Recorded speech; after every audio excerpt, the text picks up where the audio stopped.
بسم اللہ الرحمن الرحیم۔ شروع اللہ کے نام سے جو بڑا مہربان نہایت رحم کرنے والا ہے۔ پیارے ناظرین، آج کی ویڈیو میں ہم آپ کو بتائیں گے کہ من و سلوہ کیا تھا، یہ کس نبی کی امت پر نازل ہوا، اس کی حقیقت کیا تھی اور یہ کھانا کہاں سے آتا تھا۔ کیا من و سلوہ جنت سے نازل شدہ کھانا تھا یا پھر اللہ پاک نے یہ دونوں چیزیں زمین سے ہی پیدا کی تھی؟ یہی ہماری آج کی ویڈیو کا موضوع ہوگا۔ پیارے ناظرین، بنی اسرائیل ایک ایسی قوم تھی جس پر اللہ پاک نے بے شمار انبیاء کرام بھیجے، لیکن یہ قوم راہ راست پر نہیں آئی اور اللہ پاک کی نافرمانیوں میں مشغول رہی۔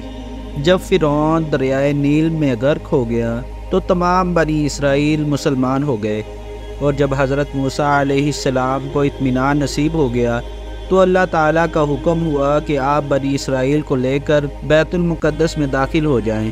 اس وقت بیت المقدس پر عمالقہ کی قوم کا قبضہ تھا، جو کہ بدترین کفار تھے، اور وہ لوگ نہایت طاقتور، جنگجو اور بہت ہی ظالم لوگ تھے۔ چنانچہ حضرت موسیٰ علیہ السلام تقریباً 6 لاکھ بنی اسرائیل کو ساتھ لے کر قوم عمالقہ سے جہاد کے لیے روانہ ہو گئے، لیکن جب بنی اسرائیل بیت المقدس کے قریب پہنچے تو انہوں نے جہاد کرنے سے انکار کر دیا۔ وہ لوگ تمام بزدل ہو گئے۔ بنی اسرائیل کہنے لگے کہ شہر میں بہت ظالم لوگ ہیں جو کہ نہایت ہی طاقت اور زبردست ہیں، لہٰذا جب تک قوم عمالقہ اس شہر میں ہے ہم ہرگز اس شہر میں داخل نہیں ہوں گے۔ بلکہ بنی اسرائیل نے حضرت موسیٰ علیہ السلام سے یہاں تک کہہ دیا کہ اے موسیٰ، تم اور تمہارا خدا اس زبردست قوم سے جنگ کریں۔ بنی اسرائیل کی زبان سے یہ سن کر حضرت موسیٰ علیہ السلام کو بہت غصہ آیا۔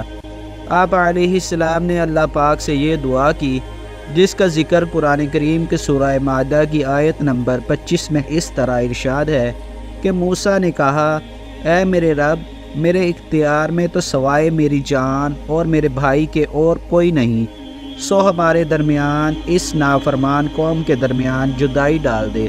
چنانچہ اس دعا پر اللہ پاک نے اپنے غضب و جلال کا اظہار کرتے ہوئے فرمایا، سورہ مائدہ آیت نمبر 26، تحقیق وہ زمین ان پر 40 برس حرام کی گئی ہے، اس ملک میں سرگرداں پھریں گے، سو تو نافرمان قوم پر افسوس نہ کر۔ لہٰذا اس نافرمانی کا نتیجہ یہ ہوا کہ یہ تقریباً 6 لاکھ بنی اسرائیل ایک میدان میں 40 برس تک بھٹکتے رہے۔ اس میدان کو میدان تہ کہہ کر پکارا جاتا ہے۔ وہ لوگ 40 سال تک اس میدان سے نہ نکل سکے۔ اسی میدان میں بنی اسرائیل کے لیے من و سلوہ نازل ہوا، اور ایک پتھر پر حضرت موسیٰ علیہ السلام نے اپنا عصا مارا تو پتھر سے 12 چشمے جاری ہو گئے۔ اس واقعے کو قرآن کریم میں بار بار مختلف عنوانوں کے ساتھ بیان فرمایا ہے، لیکن سورہ مائدہ میں یہ واقعہ قدر تفصیل کے ساتھ بیان ہوا ہے، جو بلا شبہ ایک عظیم الشان واقعہ ہے، جو بنی اسرائیل کی نافرمانیوں کی تعجب خیز اور حیرت انگیز داستان ہے۔ مگر اس کے باوجود بھی حضرت موسیٰ علیہ السلام کی محبت اور شفقت بنی اسرائیل پر ہمیشہ رہی۔ جب یہ لوگ میدان تہ میں بھوکے پیاسے ہوئے تو حضرت موسیٰ علیہ السلام نے دعا مانگ کر بنی اسرائیل کے لیے من و سلوہ نازل فرمایا۔ پیارے ناظرین، من و سلوہ میں ایک کا نام من جبکہ دوسرے کا نام سلوہ تھا۔ من ایک سفید میٹھی چیز تھی جو کہ روزانہ آسمان سے نازل ہوتا تھا، اور سلوہ بھونے ہوئے پرندے تھے جو کہ آسمان سے بنی اسرائیل کے لیے اتارے جاتے۔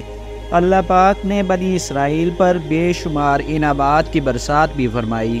قرآن کریم کی سورہ بقرہ کی آیت نمبر 57 کے اندر ارشاد باری تعالیٰ ہے، وَظَلَّلْنَا عَلَيْكُمُ الْغَمَامَ وَأَنزَلْنَا عَلَيْكُمُ الْمَنَّ وَالسَّلْوَىٰ كُلُوا مِن طَيِّبَاتِ مَا رَزَقْنَاكُمْ وَمَا ظَلَمُونَا وَلَٰكِن كَانُوا أَنفُسَهُمْ يَظْلِمُونَ۔ اور ہم نے تم پر بادل کا سایہ کیا اور تم پر من و سلوہ اتارا، اور کہہ دیا ہماری دی ہوئی پاکیزہ چیزیں کھاؤ، اور انہوں نے ہم پر ظلم نہیں کیا بلکہ خود اپنی جانوں پر ظلم کرتے تھے۔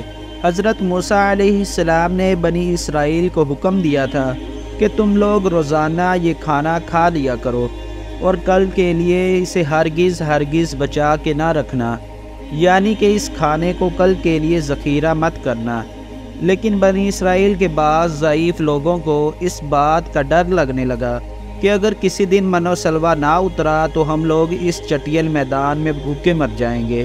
چنانچہ انہوں نے اس کھانے کو بچا کر آئندہ کے لیے ذخیرہ کر لیا۔ تو پیغمبر موسیٰ علیہ السلام کی نافرمانی کرنے پر ایسی نحوست پھیل گئی کہ جو کچھ انہوں نے کل کے لیے جمع کیا تھا سب گل سڑ گیا، اور آئندہ کے لیے اس کا آسمان سے اترنا بھی بند ہو گیا۔ ہمارے پیارے نبی حضرت محمد صلی اللہ تعالی علیہ وآلہ وسلم نے اس بارے میں ارشاد فرمایا کہ اگر بنی اسرائیل نہ ہوتے تو کھانا کبھی بھی خراب نہ ہوتا اور نہ ہی گوشت کبھی سڑتا۔ پیارے ناظرین، کہا جاتا ہے کہ کھانے کا خراب ہونا اور گوشت کا سڑنا اسی تاریخ سے شروع ہوا، ورنہ اس سے پہلے نہ کھانا خراب ہوتا تھا اور نہ ہی گوشت سڑتا تھا۔ اللہ پاک سے دعا ہے کہ اہل اسلام کو اللہ پاک اپنی اور اپنے پیغمبروں کی نافرمانیوں سے بچائے رکھے، آمین یا رب العالمین۔